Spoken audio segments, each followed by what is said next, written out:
According to the estimate, there are like over 500 million tons of coal below and behind Lützerath. Um, I mean, with such numbers, it's really hard to understand what that means. But according to the German Institute on Economic Research, if Lützerath goes and the coal is taken, then Germany will break the Paris Agreement. According to that same institute, they can only get 47 million tons of coal out of this coal mine.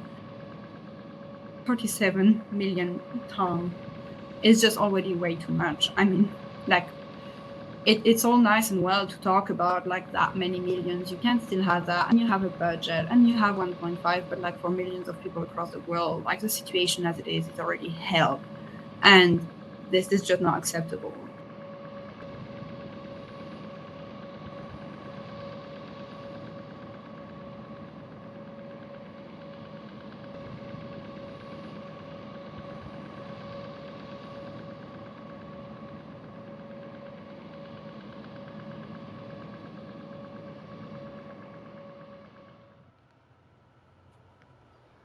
In July 2020, a road was threatened by the coal mine, the Garzweiler 2 coal mine, on the edge of which Lützerath is standing.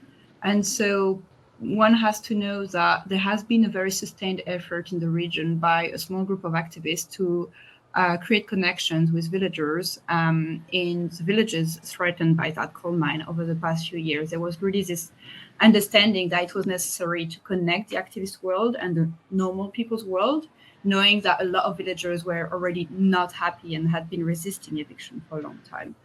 And villagers had said that this road that was connecting Lützerath and Kernberg, two of the villages, was going to be their red line, meaning that the moment they would start cutting down the trees along this road and try to destroy this road, there would be actions and there would be an occupation. And that's what happened. In July 2020, the police came, the machines came, and they came to cut the trees and to destroy the road. Activists went on trees or went on machines. There were demonstrations, and a first vigil was established at the end of this road, which is in Germany something we use a lot in the climate justice movement. It's called the Mahnwache. And that's a really good way because once you establish one of those vigils, everyone is allowed to come. It's a legal meeting point.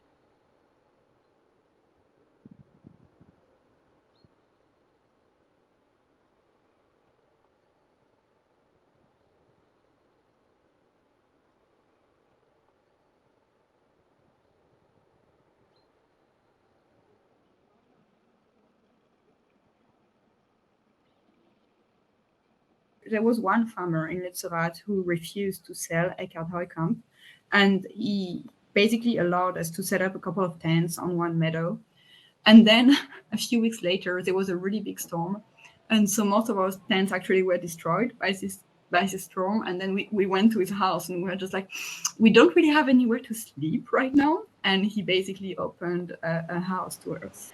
And then from this first meadow and the house that we call the villa, the whole occupation grew. And slowly over the years, with a lot of communication with the farmer to make sure that he was comfortable with the process, we slowly expanded as the occupation with this agreement on his lands to protect it, because by simply being there, building tree houses, or simply living there, we are protecting the space. And then slowly we also started taking back other buildings in the village.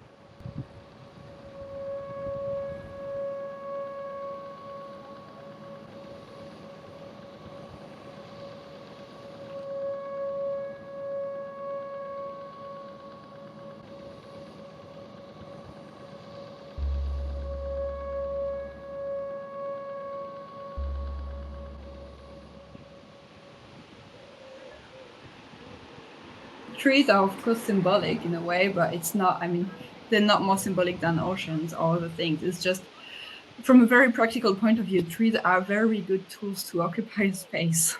I mean, and they do know that, which is why whenever they try to evict an occupation, they take people down and directly cut the tree on which a person was sitting. Otherwise, they know that we're directly coming back. So there is also a very tactical aspect to trees.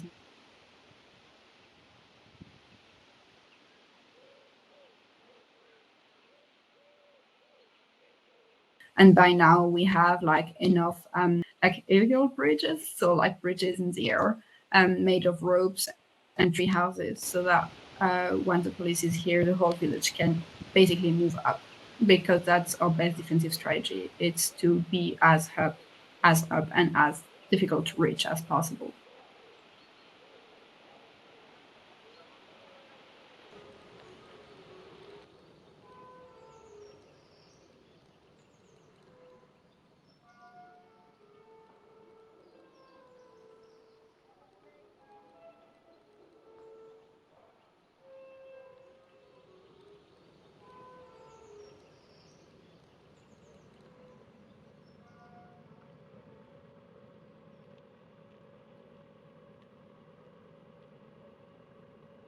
I mean, the coal mine is a very good place to go and get a walk in the morning or in the evenings. It has a form of beauty, destructive beauty. It is this kind of totally, you feel like you're on the moon. We all have, I guess, a very ambivalent relationship to this coal mine. Um, and otherwise, the moment you're actually behind the tree line, the moment you're in the village, it's just like you totally forget that the coal mine exists. It's like there are so many things to do and so many people you need to talk to and so many places to run from one to another. You really have like two worlds clashing at the same time as fully coexisting close to each other.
I guess Lützerath is a big mixture between like a village, an occupation, and a long-standing climate camp, and trying to deal with conflicts and decision making in a horizontal way. Practically, that means that we meet 3 times a week in a village plenary, usually for around 2 hours, to discuss anything that comes up, anything that we need to get agreements on. We work on the basis of consensus, not majority voting. And then when something needs to be taken on and requires longer work, then we have, of course, working groups, like in every kind of climate justice organizing, leftist circles. And we don't specialize. We learn in every single one of them, and you can come as a total newbie and just get a skill share and learn by doing. So that's probably also one of the magical aspects of these places, right? We live in a society where we have to specialize like crazy, and we spend like 5 days a week doing our small niche thing and never get the chance to learn anything else because we're just too exhausted to do so. But in places like Lützerath, you constantly learn, you constantly skill share, you constantly like share both the work and the fun parts of the work. Like for example, the shit brigade. I mean, going and cleaning the toilets for 100 to 200 people. Like everyone is so incredibly grateful for that, and we all take turns. It's the same with cooking, and those are like some of the most highly valued tasks.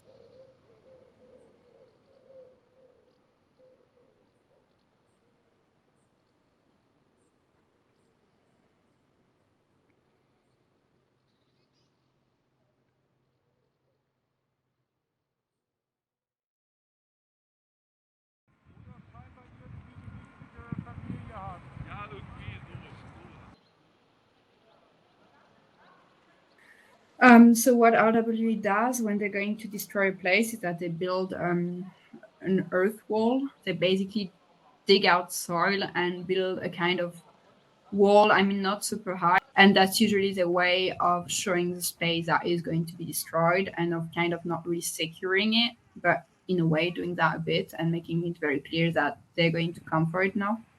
And last August, they started doing that around Lützerath, and there was a lot of resistance to it, and a lot of people directly went like to physically block the works, which escalated very fast. Like we saw a lot of violence, especially from private security.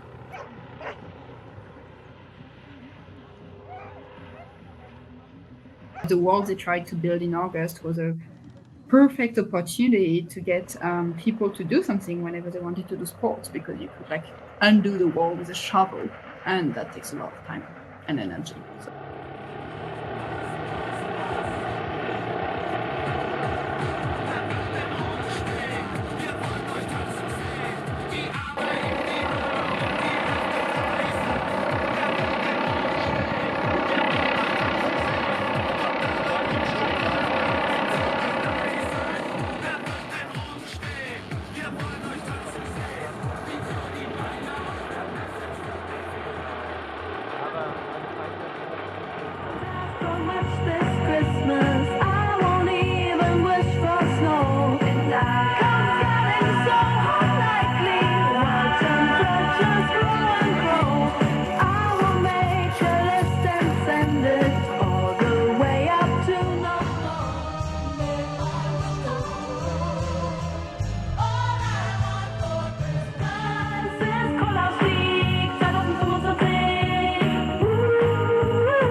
Utopia is such a difficult word. I always hesitate to use it, but another way of living, another way of organizing, another way of exploring.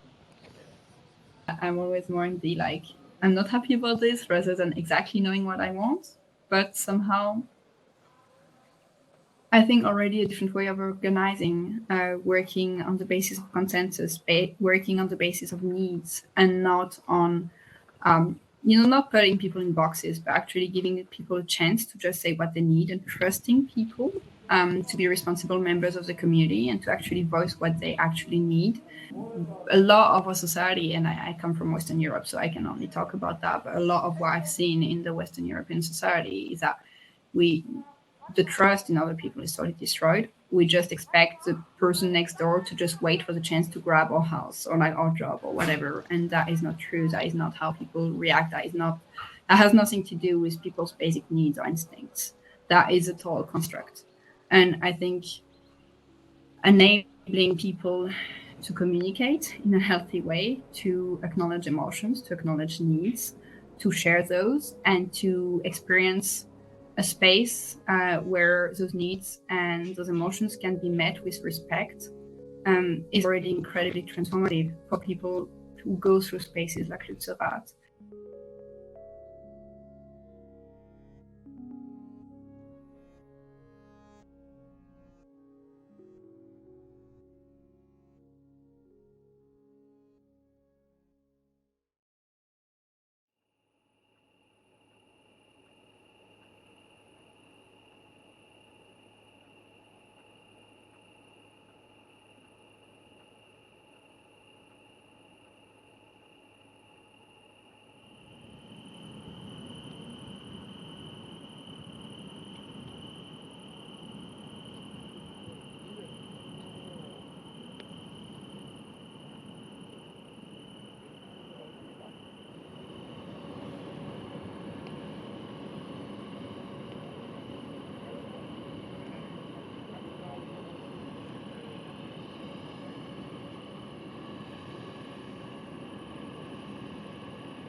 We don't think it's our job to tell politicians what to do. We do not expect politicians to save us. We do believe that they're part of a system that is just sick.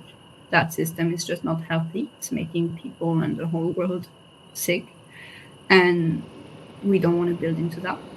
And the other thing is that we believe in the value of people, not as a statistics, not as a society, as something totally abstract. We believe in the power of people as individuals as well, and that connects to the question of care, of forms of organizing, of ways we relate to each other. And maybe that's too narrow an approach, but that's also very concrete and very empowering.